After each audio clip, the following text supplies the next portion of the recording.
Hey, it's Mr. Peace. Just got done sharing my heart here at Stratford Elementary School in Stratford, California, home of the Cougars. And I got to speak in the gym today here to all the kindergartner through 8th graders, 3 different programs. And the main focus was on bullying, looking at someone's heart first, just like you would see your own best friend, right? And like the shirt says here, one race human, that we choose to see everybody around us as human beings before anything else as well, and show that type of compassion and kindness. And it really ties into their motto, their mantra here, which is the ROAR acronym: respect, ownership, acceptance, responsibility.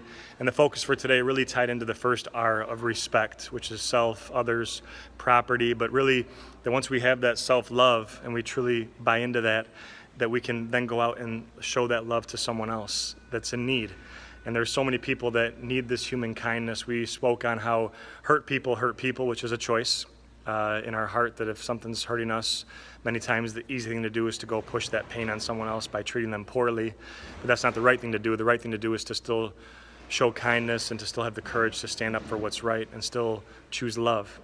And so turning hurt people who hurt people into healed people who healed people is really where we tried to focus today. And knowing that once we buy into our own self-worth, which starts with seeing this on our own hands, on the palm of every one of our hands with the lines of our hand, we have the letter M. I traced one of mine here. M for miracle, upside down W. That W is for worthy, that we're worthy of love, to give it and receive it. And once we believe that we're good enough, we go out, and after we have that self-respect, we go out and start to respect others, right? And choose to really start to heal this planet by becoming these healed people that heal people and being the light to someone else's heart. And really just all these other things it's saying: ownership, acceptance of differences, choosing a responsible behavior.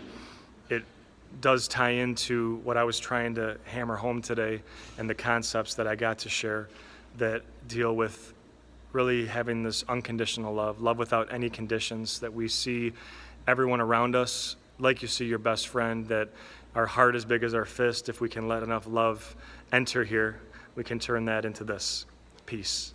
And we lift up someone higher than ourselves, one finger ourselves, one finger the other person we're trying to lift up higher than even who we are. And that in just 2 seconds we can uplift or we can tear down. And hopefully we choose to build up instead of destroy. So thanks for touching my heart. It was a beautiful day to get to meet all of you. Keep sharing your hearts, keep being the light to this world that needs it. And until next time, much love, peace.